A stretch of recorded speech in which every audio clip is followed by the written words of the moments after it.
Do you like Franks? Yeah. Yeah? Well, I got a number. How do you like them? Franks.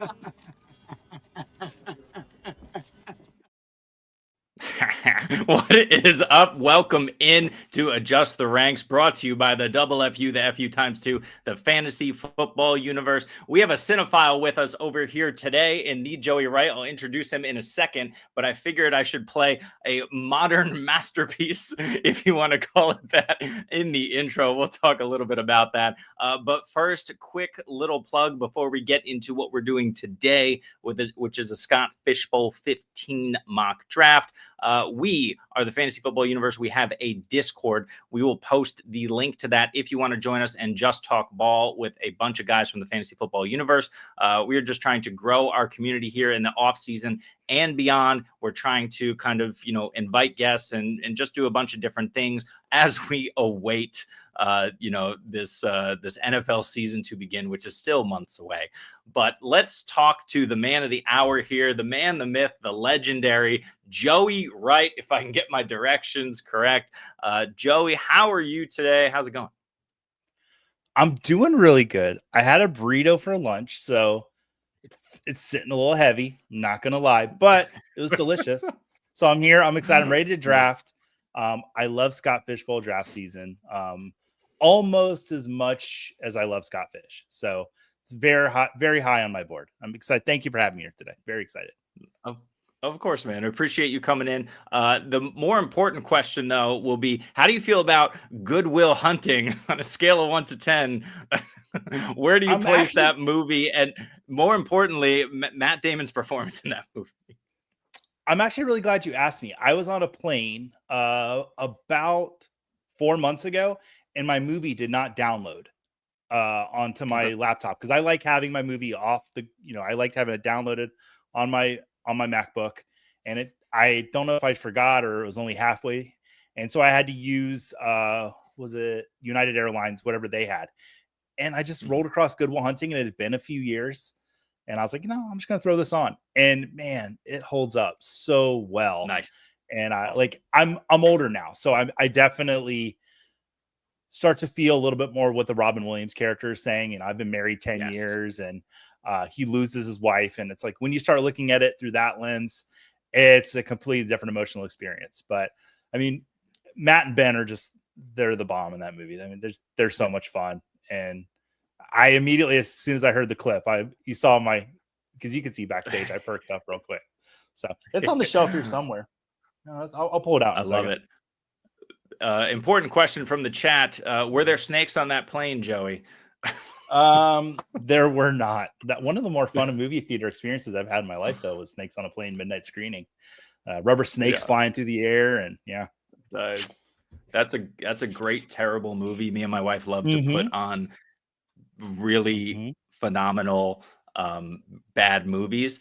I actually recently revisited a movie that in my childhood my mom would watch all the time because she was a big Kurt Russell, Billy Baldwin fan. And so we watched this last night. My wife had never seen this movie, Backdraft, if you've ever seen it.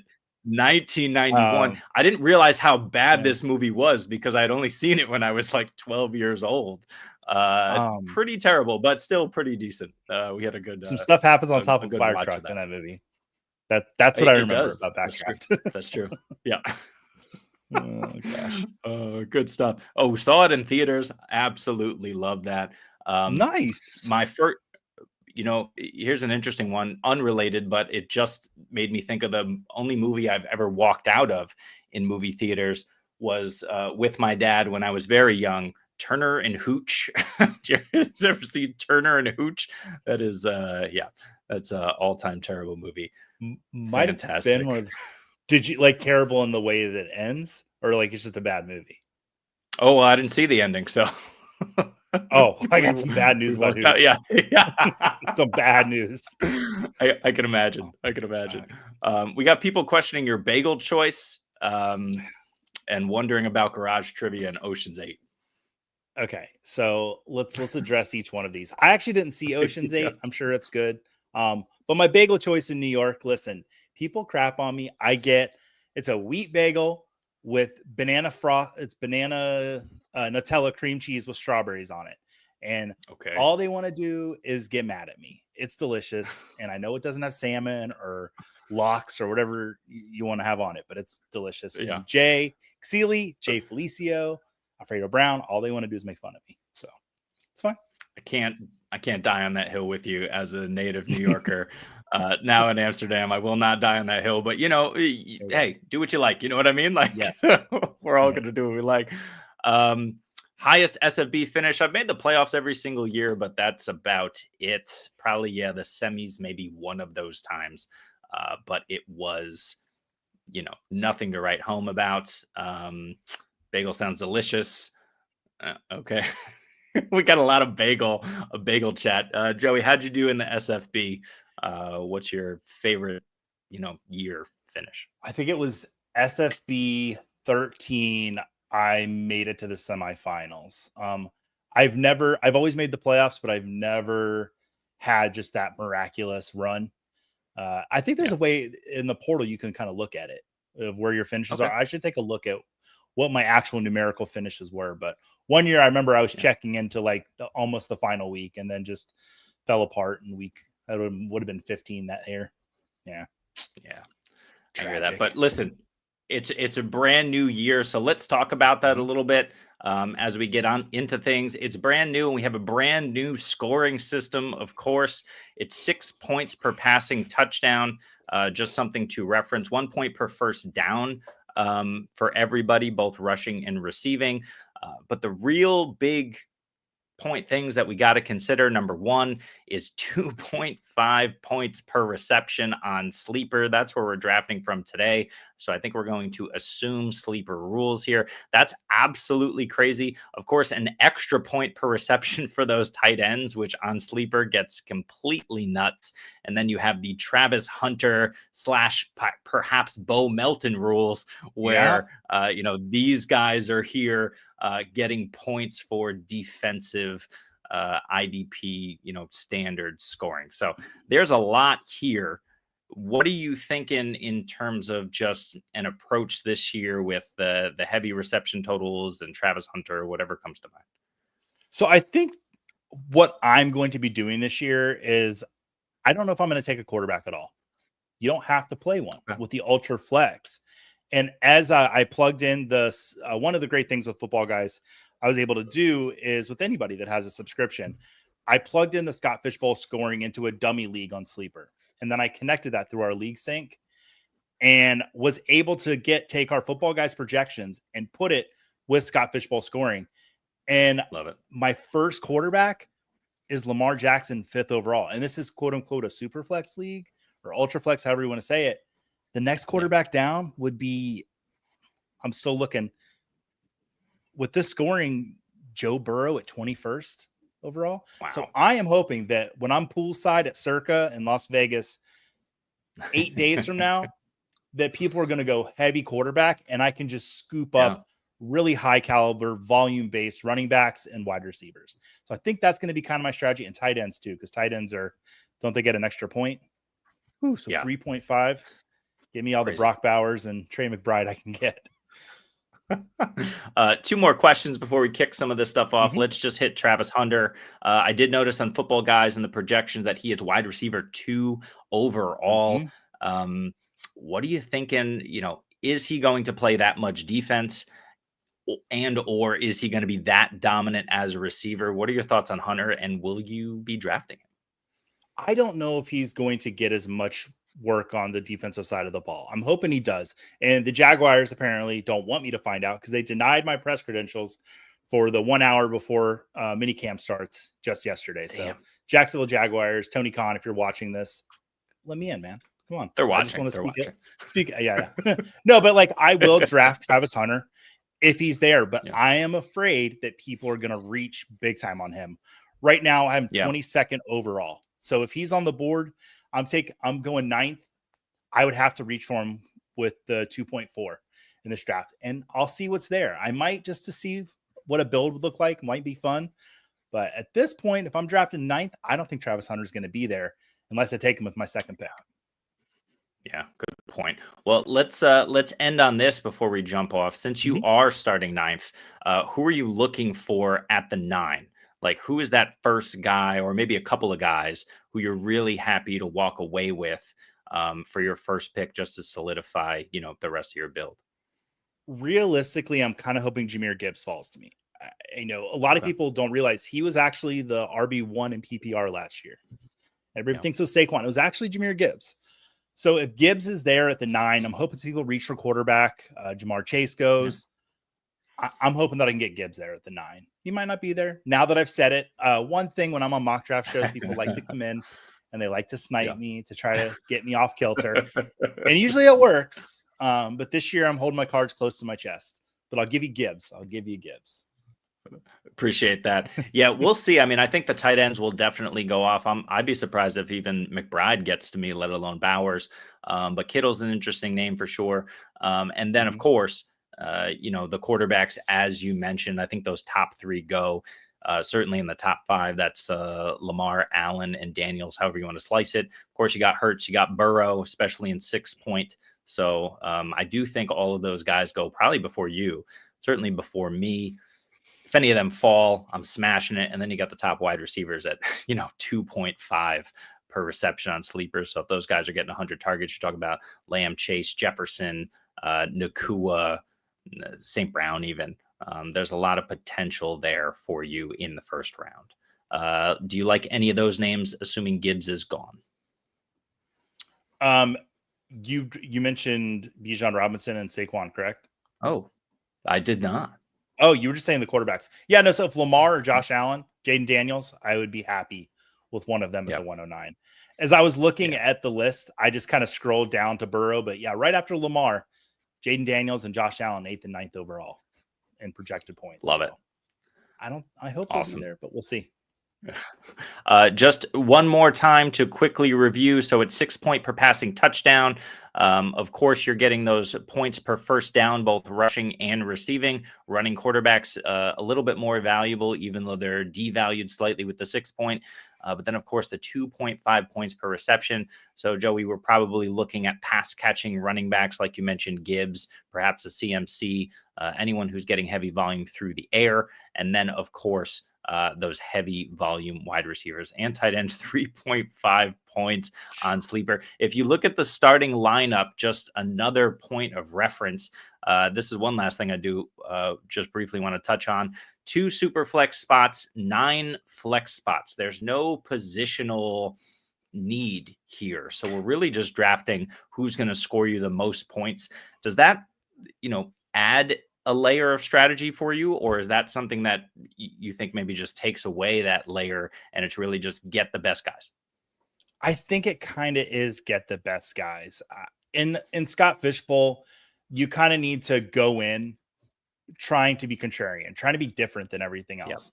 So I'm not necessarily worried about safety when it comes to Scott Fishbowl. I'm in a draft. Simon Grunewald from Front Yard Fantasy calls it a glass cannon.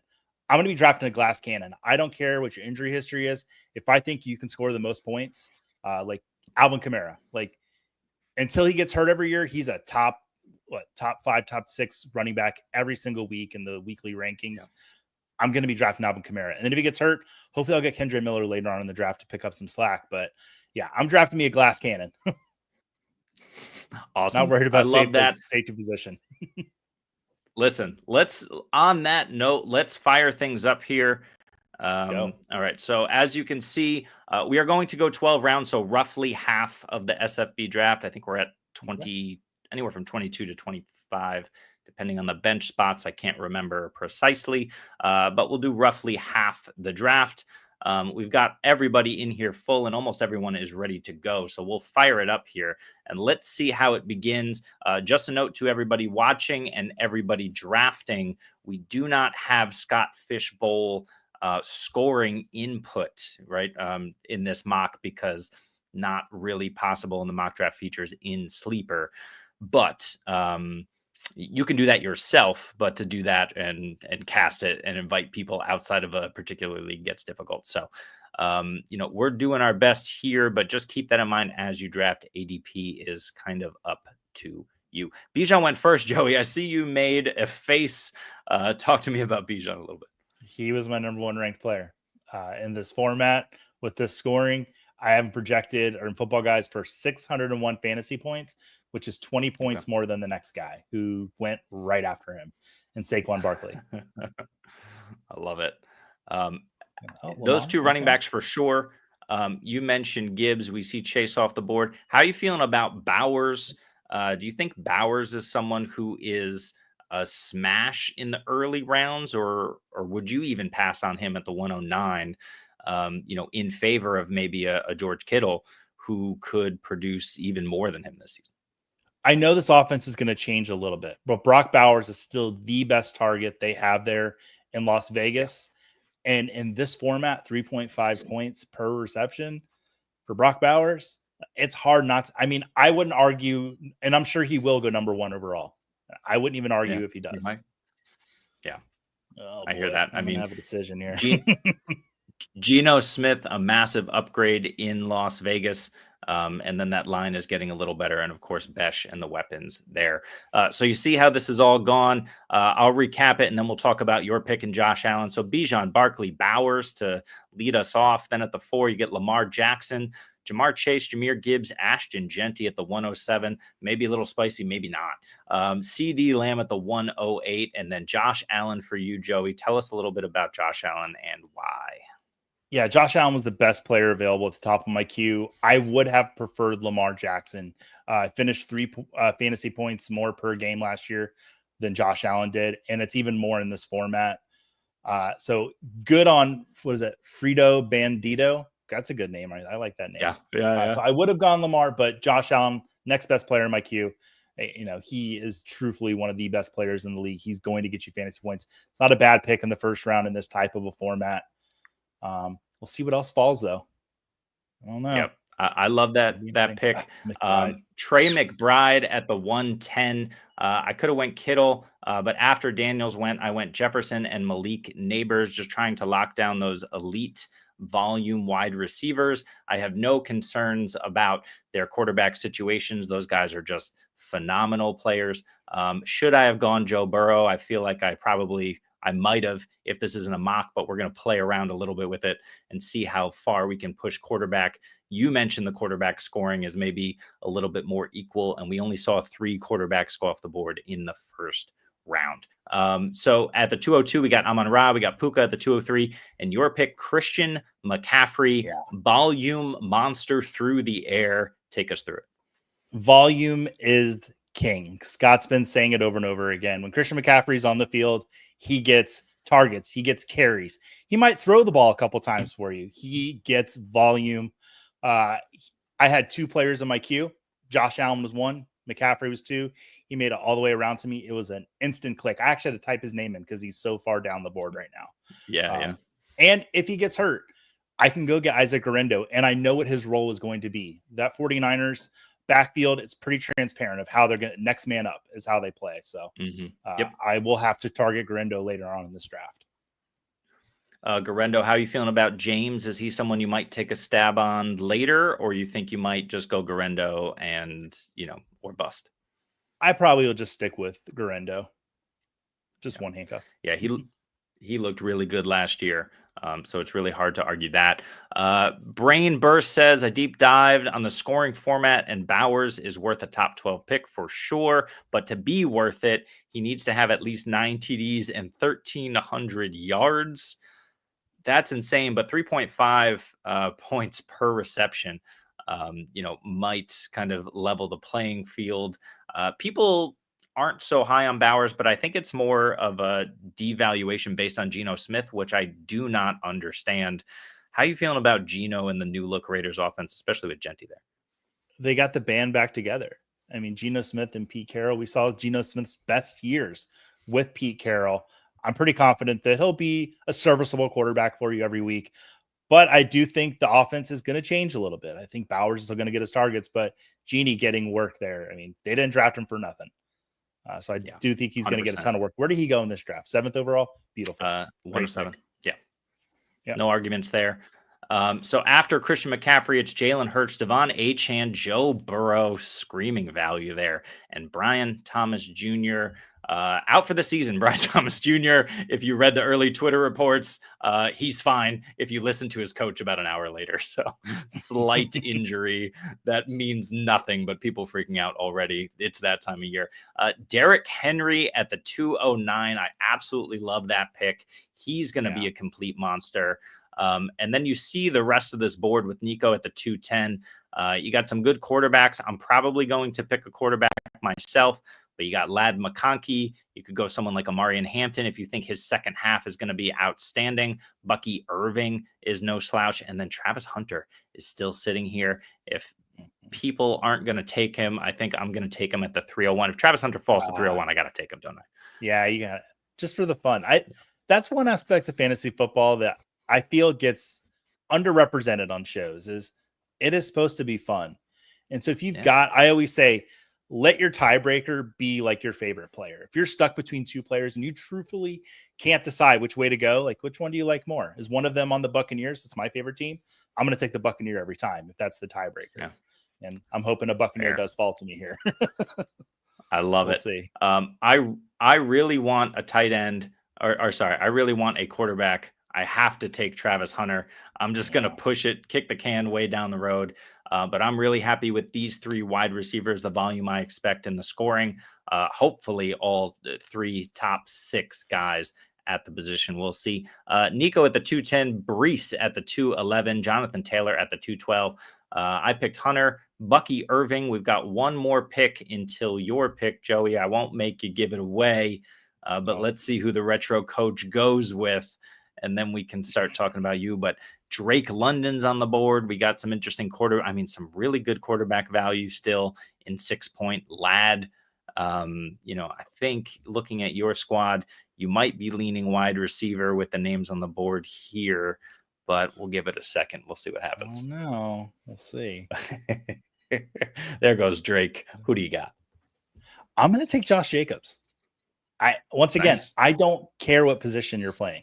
Like, this is ultra flex. Yeah. Jacobs, the next player in my queue, he's going to get the bulk of that work in Green Bay is for the running game. Volume is king. AJ Dillon's gone. Yep. Marshawn Lloyd, I don't know if he's exactly what Green Bay wants. They know what they have in Josh Jacobs.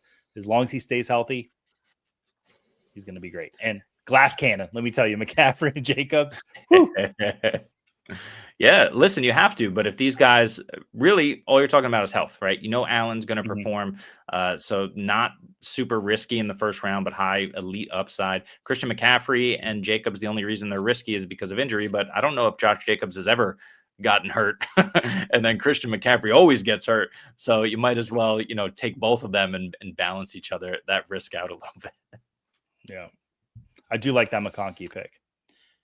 And let me just say, Squints, I want to thank you. Bucky Irving is who I would have taken. Josh Jacobs was above him in my rankings, though. So I would have gone against my rankings to have some fun. But no, you just made my team better. So thank you, Squints. I would normally be mad flipping the table. No, not today. I'm thanking you for sniping me on Bucky Irving. I love it. Let's talk about this then. Running backs, obviously, they have the volume, especially these top guys. So we're happy about that. We're happy about the points per first down. We're happy with their receiving upside given the receptions. But then you talk a little bit about fragility, right? Last year we had, a sort of oddly healthy running back season across the board for most of the big names. I would assume some sort of regression there. What are your thoughts about the running back position continuing to be as fragile as it usually is outside of last year, and maybe wide receiver is the way to go this year? Or are you just not concerned about that at all? In this format, I'm not as concerned about it. I definitely think we're going to see some regression and a return to kind of form where taking a wide receiver is a lot safer. At the top of the show, I said I'm not going to play it safe. Like I'm going for the most points. Like that, I need something different. I need something that's going to be a little different. So as I'm looking at this queue, I don't think I've picked one player from even near the top of the queue except for Josh Allen, who happened to be there. I do think that a wide receiver is the safer pick. If this was anything but Scott Fishbowl, I would have probably started with a wide receiver, hands down. Yeah. But Fair. not there. Good point. Yeah, Jefferson. I would have taken Jefferson. Let's jump into some of these comments. So Brainburst says, I'd argue McCaffrey over Gibbs in this format. I think that's fair. We also have Ben Johnson leaving. Maybe, Gibbs gets dinged slightly there. David Montgomery fully healthy. I don't know. But you're still Gibbs over McCaffrey, it sounds like, yeah. Yeah, the age. You want to talk about injury risk. With Gibbs, we haven't really seen as much injury risk. We know it's there with McCaffrey. If that's my deciding factor between the two, to pick a guy is Gibbs 24 yet? I think he's 23. Or Christian McCaffrey that's pushing 30. I'm going to take Gibbs. Good point. Going wide receiver and targets this time went heavy RB last time. You got to try it all out. Retro coach would have taken Irving. You can thank me. I sniped Hunter from you. Someone had to take Hunter. He's going to be a first round pick. I got to imagine in your real Scott Fishbowl. So I was surprised an eye on that. And then, and then Kittle, of course, Kittle at the 307. That just shouldn't happen. I arguably would have considered Kittle over Travis Hunter. But at the 301, I don't think you go wrong with either of those picks. You see how the board is falling here. After Josh Jacobs, we had Lab McConkey, Mahomes, Kittle, Harvey. A little high on Harvey there. Marvin Harrison, Kyron Cook, Chase Brown, Alvin Kamara, Chuba. Then you got Garrett Wilson, Bo Nix, Sam Laporta, A.J. Brown, Tyreek Hill, and T. Higgins before Joey took his second quarterback in Baker Mayfield. Bucks homer, yes, but Baker Mayfield, did he throw 40? I think he threw 40 touchdown passes last year, over 40. He very well could do it again. One of the best group of weapons in the league. Tell us why you picked Baker there. He is my QB5 this year. He finishes the QB3 last year, so it's not that crazy. Back-to-back seasons as a top 10 quarterback.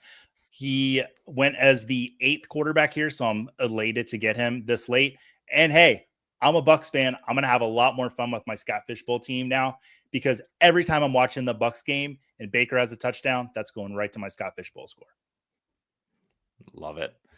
I am going to, I think I might be a homer as well. We'll see. Okay. I'm going to take Caleb Williams as my first quarterback. I'm going to push QB2, and instead I am, it's going to be hard to do it.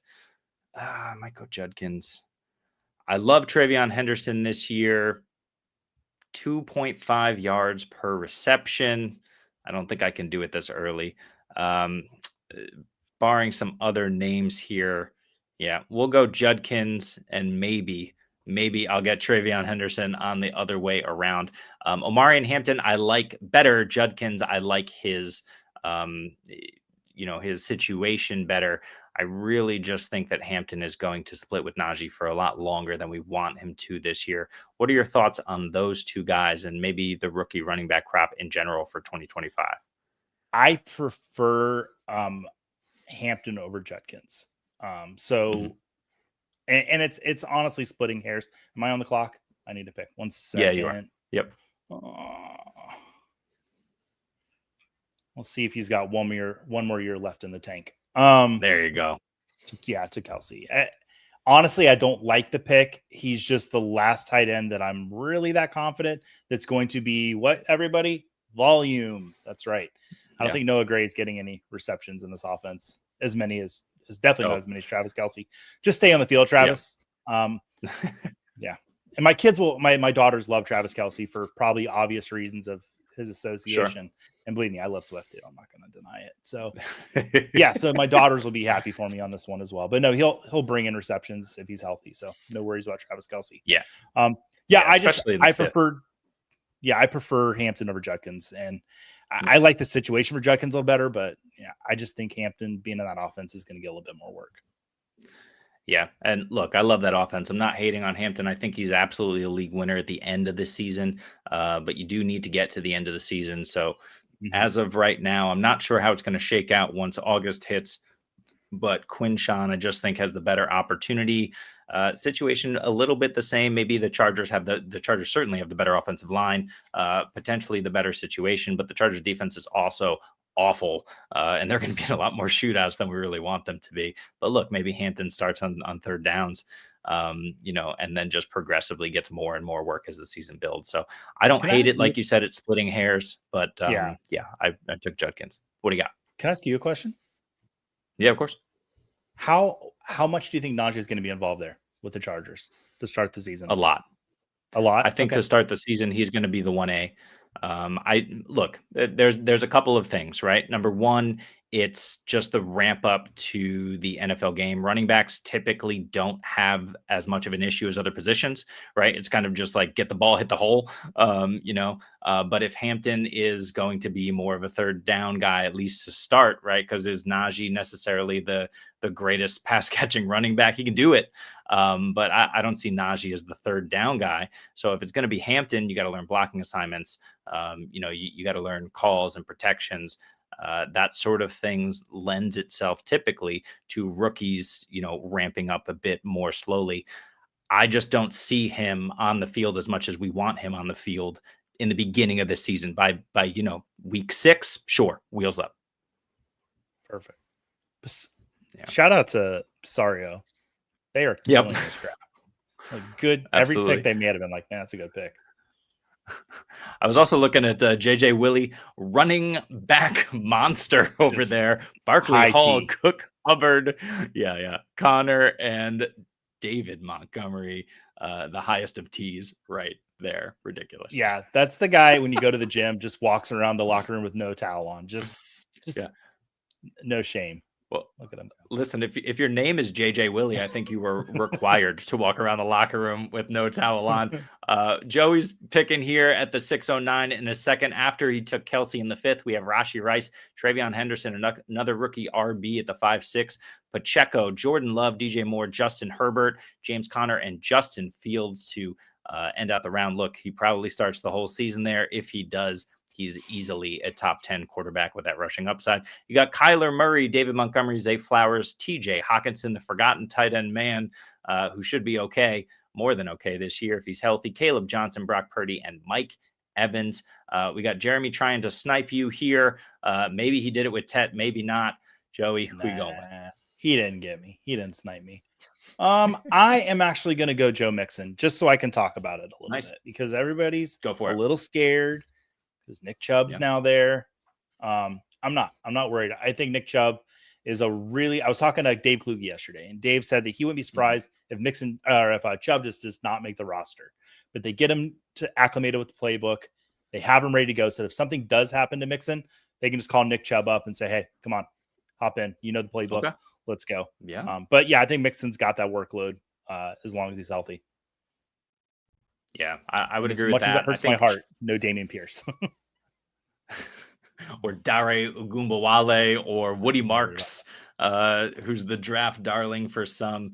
What are you thinking, though, about, a similar situation I totally lost it here. With J.K. Dobbins in Denver. Do you think that's a similar sort of scenario, or you think Dobbins is going to, earn a 50-50 split with Harvey to start? I don't know if it's going to be 50-50, but I got to watch AJ Harvey at UCF because it's the closest university here to where I live. Dude's explosive. Yep. I saw J.K. Dobbins come in, and a little bit of my Harvey love didn't go away. I think long-term, that's definitely the option to have there in Denver. But looking at redraft leagues or a Scott Fishbowl league like this, if volume is king, I don't think Harvey's going to have the volume that we thought he was going to have 4 days ago. Yeah. Yeah, I sadly agree with that. At the same time, I don't think J.K. Dobbins is. I think J.K. Dobbins is who he is now, and he's going to be prone to breaking down, during the course of the season, kind of like he did last year. So we'll see if that happens. I went Trevor Lawrence at the 6-12. I just think, first I'll stack him with Hunter. Secondly, I just think he's due for a bounce back. Do I believe in Liam Cohen and everything going on there? I'm not sure, but all the weapons are there for him. And then looking at the board here, I got Olave, I got Addison, but I do have 3 wide receivers already. I would love a running back. I'm just not sure the value's there. I think ETN can probably wait. We'll see here, but I'm going to go with I already have Jefferson. So I'm going to go Chris Olave. He's the clear one in that offense. Tyler Shuck, what is he? I don't know. But Chris Olave has yards per route run, whatever metric you want to look at. He's absolutely been, borderline elite throughout his career. He's got to stay healthy. He's got to get the targets. They have to be on target. But I think Chris Olave is a good value there in the 7th. I like that. Talking about volume. There's really no other. There's another option, Rashid Shaheed, but he's a different type of wide receiver altogether. Yeah. Olave's going to get to gobble up all he wants in that offense. Yep, so I like that pick. Jared Goff at the 702. Interesting discussion here, maybe between the quarterbacks. Stroud still on the board. JJ McCarthy still on the board. Lawrence, Goff, and Dak Prescott. We'll talk about your pick in a second, but these 3 quarterbacks here and CJ Stroud, who do you like the best for this 6-point format with the 1 point for first downs? If Jared Goff was playing every single game this year indoors, I would be Jared Goff. But he's not. He's actually playing the least amount of games indoors that he has in the last 3 seasons this year. So if you've watched me on shows before, you know that I love and I preach the love of Jared Goff. This year, I'm a little low on Goff because of that. For me, out of these guys, it would actually be Trevor Lawrence. I think they have him set up for success there in Jacksonville, bringing in Travis Hunter, Brian Thomas Jr. The running back game is pretty ambiguous at this point. We're not really sure where they're going to go. I trust that Trevor Lawrence is going to live up to the franchise quarterback billing that he's had the last 4 years in the league. And I like him a lot. And the last time that Trevor Lawrence was playing healthy, back-to-back 4,000 yard plus seasons passing, and he finishes the QB8 and the QB13. So I think where you drafted him, didn't you? As I'd have to do the 15th quarterback, maybe. Incredible value. Roughly, yeah. Yep. And to be honest, I don't mind any of those. I don't mind those, CJ Stroud, Goff, or Dak Prescott. I think he bounces back. We'll talk about Aaron Jones in a second, but let's first talk about Devontae Adams. Incredible value for you there at the 704. Where do you think he finishes on the season? Yeah, I don't think top 12 is out of the realm of possibility being in that offense with the Rams. They run it pretty much. There's 2 guys that are going to get the ball as long as they're healthy. Puka's going to get the ball. I don't know if he's going to get the ball first. I think it's a 1A, 1B. Truthfully, we saw that basically with them in Cup there. So I didn't have any blue on my board yet. And I wanted a blue color to just kind of round it out a little bit. But no, it was between him and Aaron Jones. And Aaron Jones went 3 picks later. And I wanted to have a little bit more fun. I wanted to watch some 4:00 games. So I took Devontae Adams. Let's talk about Aaron Jones, though. Aaron Jones, Jordan Mason joins the backfield. I don't have concerns about JJ McCarthy because of Kevin O'Connell and what he was able to do with Sam Darnold, but a lot of people do because we just haven't seen it with JJ McCarthy yet. Even in college, he was very limited, despite winning that title there for Michigan. What are you thinking about Aaron Jones? Will Mason cut in? Will the offense be good enough to support his production? Because remember, last year was the most touches of his career. Yeah, I'm thinking maybe like a 75-25 split. I think Aaron Jones is going to get the bulk of the carries. He's going to cut in a little bit. But where Aaron Jones went in relation to this draft, I'm completely fine with. I think he has RB2 upside. Does he finish as an RB2? We'll have to see. But yeah, I'm trying to look to Jack Charbonnet went right after him. Yeah. Bolander, I don't want to be rude, and I'm not going to be mean. That pick will be incredible if Kenneth Walker gets traded. But I think that's what you would need for him to live up to like an RB2 billing in this type of score. I would tend to agree with that. A couple of picks from the chat before we get to your pick. You sniped him on Mixon. Well done. Goff to Amon-Ra. So that's why you picked Jared Goff there with the stack. Not bad in big tournaments like this. Got to go Prescott with a near empty backfield. There is no sort of rushing game in Dallas. I'd be shocked if they were able to cobble together, 1,300 yards combined out of that backfield. So they're going to be chucking it a lot. Cream Skull Orange picks. Are you going to get any more bucks here, Joe? You're coming up, and is Godwin still on the board? Is he? I think I'm okay for now. I might get him on the swing back. There's somebody else I want here instead. And I'm Jeremy, it's fine. Not the top player in my queue. There's somebody else I wanted more. David Njoku. There you go. Was my Love it. next tight end. He was my tight end 6. And to get him right after Kelsey, who was my tight end 5, okay. Like, Yeah. I think Hawkinson could very well easily be the tight end 6. I think he's my tight end 7. But Jonnu, Mark Andrews, especially with Jonnu, not even with the talent. I love the situation for him there in Miami, but he might not be there much longer. There's been a lot of trade rumors that Jonnu's going to be out of Miami. Yep. And Tyler Warren, like, we don't know what he's going to be yet. Excited to get it's tricky. It's tricky with Warren. It's also tricky with Loveland, who seems like an obvious pick, except how much work is he actually going to get? That's the concern. I don't think Cole Kmet is nothing. So I think it really caps his upside in year 1 until Kmet leaves. And then, of course, you have all those wide receivers there. So Njoku, Mark Andrews, Jonnu Smith. This is really the end of the line here with, I would prefer to have a tight end already. There's one more name on the board that I'm going to reluctantly pick here with my next one. If Squints doesn't take him from me, he didn't. Nobody wants to. Nobody wants it. But I'm taking Kyle Pitts here. Love it. It's ugly. I hate it. But, 8-12, that value I think is absolutely insane if he gets 3.5 per reception. He's the number 2 target. You could argue Darnell Mooney. You could argue Bijan. But Kyle Pitts is at worst the 4th target, and should have red zone upside. Will he be able to cash in on that? I don't know. But I think the value is ridiculous there. So I'm going to take him. And then it looks like I'm probably going to bite the wide receiver value is too good here. I was going to bite the bullet on Scatabo, but yuck.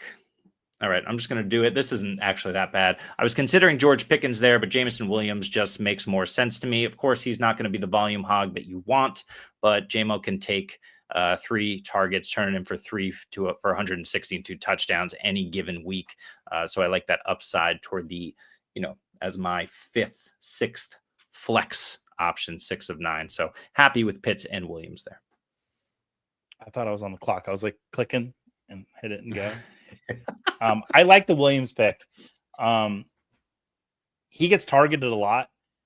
This is retro coach. Yeah. Both wide receivers at the top of my queue. Congratulations, you got me. I'm not going to say a curse word though, because this is a family-friendly show. Yeah, go ahead. Shit. You're all right. I'm sorry. You know what the shit? In this format, I'm gonna. And I can't do it. He'll be there in the next round. I'll take Khalil Shakir. For my money, still probably the top option in Buffalo to get targets. I do like Joshua Palmer coming in there though.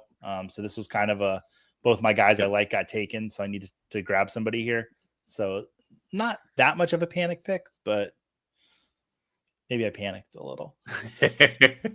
I mean, I agree with you. He's the top option. The problem is Dalton Kincaid should be a top option, but it doesn't seem like he really wants to play good football. And Dawson Knox takes some of those snaps away as well. And listen, I believe in, I always shout out Jeff Bell when I talk about narrative analysis. There are things that happen outside of the lines of the football games that matter. And if you look at Josh Allen just got married, Dawson Knox was at his wedding. Dalton Kincaid was not. And there's something to that. Good. It's good. Like I see a picture I agree. of Aaron on the golf course to DK Metcalf. I buy into that. I do. Like if you're building rapport. Yeah. Agree with you.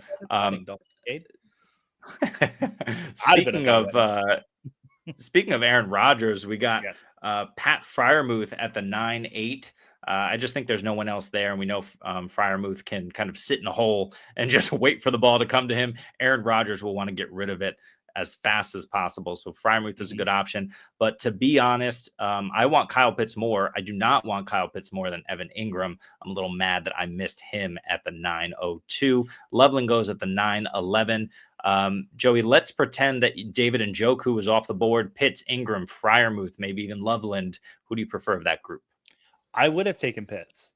I really would have. And because with Ingram, like I saw what he did in Jacksonville. The problem is he's not with Jacksonville anymore. And we saw what he did with the Giants.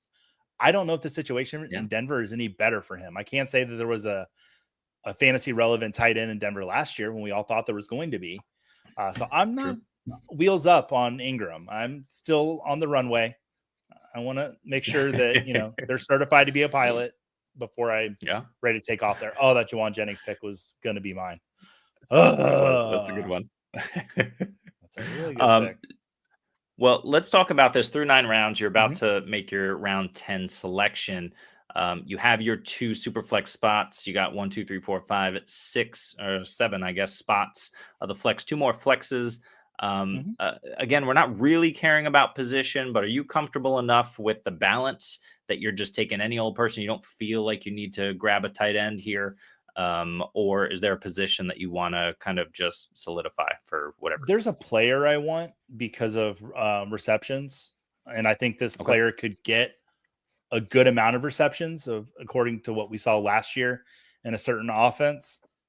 I don't want to give away too much, but are they a tight end? Are they a wide receiver? I don't know. But yeah, I am looking maybe a little bit more for safety now, because with that McCaffrey pick, maybe if Garendo hasn't gone, I consider taking Garendo on my pick back just to make sure I have that backfield locked up.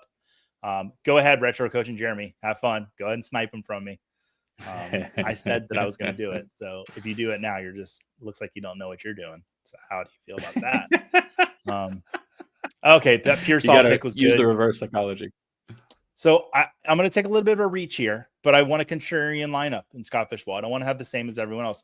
I'm going to take Rachaad White, a player that I've criticized more than any other Buccaneers player. But the problem is Baker Mayfield loves to check down to Rachaad White when he's in trouble. And this Tampa Bay offense is not a secret anymore. And I think that Baker is their teams are going to scheme up for him a little bit. And we're going to see Rachaad White get enough check down work. Bucky Irving's the RB1 in this offense. Absolutely. But in a format like this, 3.5 points per, 2.5 points per reception, I am really happy getting Rachaad White on my team. Yep. I love that. I think he's got the opportunity. Certainly he's used his efficiency in the passing game was absolutely ridiculous, but why can't that continue this season? And then of course the upside if Bucky Irving goes down. I'm looking for volume right now. So I am going to push other positions, and I'm going to, swallow my pride a little bit here and take a couple of running backs. Not usually my thing, but I'm going with Cam Skattebo, and then I am going to go with, no, not that guy. Where's the other guy? Here he is. Jordan Mason over Najee Harris. I just think Aaron Jones, 31 years old, great offense there in Minnesota. Have no qualms with JJ running it. So Jordan Mason for me, I think there is a guy who's going to receive work, and then he has the opportunity to receive it all if AJ goes down. Don't love it there, but it was Debo. It was who else do we got? Josh Downs was a consideration. Matthew Golden. Who do you like in this range here, Joey? You took Jaylen Warren. Maybe let's talk about Skattebo, Mason, Warren, Najee. How do you feel about those groups of backs there? Najee is the only one that you mentioned that I wouldn't have taken ahead, that I would have taken or would not have taken ahead of Warren. I think Skattebo and Mason should go ahead of Warren at this point. I think Caleb Johnson's going to get a ton of work there in Pittsburgh. Agree. Aaron Rodgers running backs are notoriously good. Not necessarily is it their talent, but people respect Aaron Rodgers in the arm. So I think the Steelers, the last 4 seasons in a row, gave Najee Harris 272 carries on average per season. I think Caleb Johnson's going to get maybe 230 of that. But Jaylen Warren's going to catch passes, and he's going to get carries as well. So he's going to be very involved in Pittsburgh. So I like that as a pick. But, I mean, I think Skattebo is going to take over for – I'm not worried about Tyrone Tracy anymore. Mason, that's debatable, but I understand the pick. Yeah, it's definitely difficult. I mean, there's still some interesting ones on the board, especially at quarterback. I do not think that's going to be the norm, but as you said, the scoring kind of lends itself to quarterbacks falling down the board a little bit. Are you surprised that QB has fallen as far as it has? Tua is still on the board, just taken. Bryce Young still on the board. Darnold, my guy Geno. I mean, there's still a lot of value here in the mid rounds at QB. There is. I don't know if there's a team. Okay, there's one. there's only one team that doesn't have at least two quarterbacks. So I think rounds 12, 13, 14, 15, we're going to see a lot of quarterbacks coming off the board. There's going to be, I would expect a run. Like there was a wide receiver run there. So I'm not surprised by the names that are there, that they're still there. I think there are two names that, and one of those just came off with Matthew Stafford. Yep. I think he probably should have been taken couple rounds before that. Anthony Richardson. I would take definitely Stafford over Richardson with what we know right now. But Bryce Young is the other quarterback that I would be kind of gunning for at this point. There is a wide receiver I really like that's not been taken, and I think he's not a sexy name, but I think there's volume there built into him. And just for the sake, this is a mock. Darnell Mooney, I'm actually kind of surprised he's not been taken yet. And I think he's going to get – if you don't believe in Kyle Pitts, go ahead and believe in Darnell Mooney getting volume. Because outside of Drake London, it's just really Darnell Mooney that they can catch passes to, and Bijan Robinson as well. We'll see. No arguments there. We'll see who's there when you pick. You can see these last few rounds, Joey, just before your pick is up here. Is there anyone in the last 2 or 3 rounds or so where you just think that's phenomenal value outside of some of the guys we already talked about? The guy that took Rachaad White and Jalen. No. I kind of shouted out the Ricky Pearsall pick. I really liked that. The Tank Bisbee pick at the end of the 12th round. He very easily could be the starting running back for the Jaguars this year. I am not sold on Travis Etienne whatsoever. And then there's Tootin that's also there. So, 33% chance in the 12th round, I think probably is the best chance to be their lead back. I like that. Yeah. I mean, if we use your Bucks as an example, with Liam Cohen's offense last year, he replaced Rachaad White, who would be Travis Etienne, I assume, with Bucky Irving, more between the tackles. That profiles to be Tank Bigsby. We don't know what's going to happen with Tootin there. But yeah, I think fading Etienne a little bit is fair, although he is completely faded. The 7-11 here, I don't mind the value of any of the Jags backs. And Darnell Mooney, Darnell Mooney taken right before you. By Jeremy listening in. Who are you taking? I'm going to take Christian Kirk. I know what he can do. Nice. I like the rookies that they took there in Houston. I think there's just going to be a battle to see which one of them is going to win out. And until that happens, I know Christian Kirk can catch the ball. He's not going to get the volume that Nico Collins does, but Nico Collins is going to attract a lot of attention. So, there's still some good wide receivers. And there's no guarantee. I mean, look, I know we like these rookies, and their values are depressed before we see them take the field. That said, Jaden Higgins could just be, that sacrificial X, just kind of, doing wind sprints out there in that offense. Nico soaking up the volume, and then Christian Kirk getting everything underneath. We'll have to see how it plays out. I do like Egbuka here, but I'm just going to put my money where my mouth is. Geno Smith in the 12th round for me is phenomenal value. I will take him happily and plug him into my Superflex lineup after everything else is full. Joey, let's just quickly have a look at the board here. Let me know. I'll go first to give you time to have a look. Let's forget your team. Let's forget my team. We'll come to those in a second. But pick a team or two who you really enjoyed their draft. I'm just going to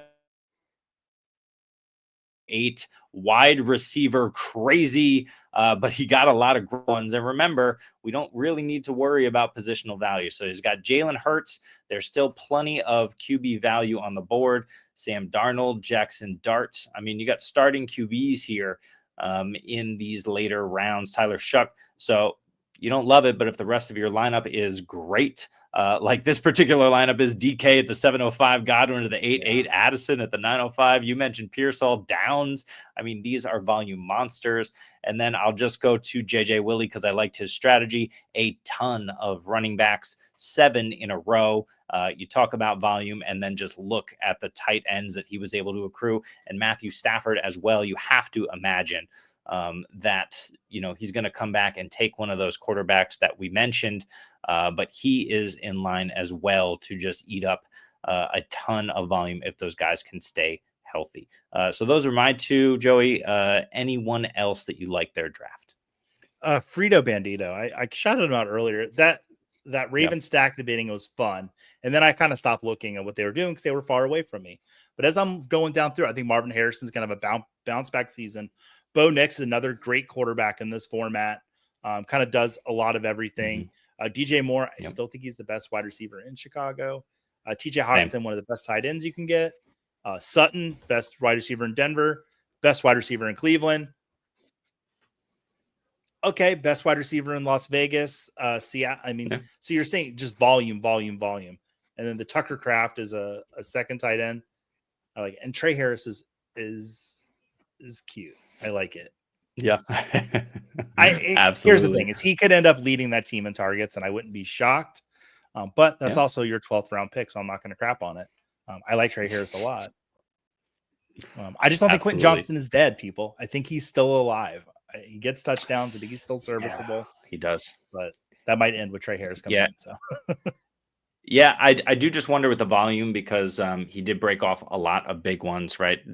We know touchdowns aren't a sticky stat, but I think he had something like 80 targets. I don't think that continues this year with Trey Harris with the running backs that they brought in as well. They couldn't really throw it to a running back last year because they were always injured.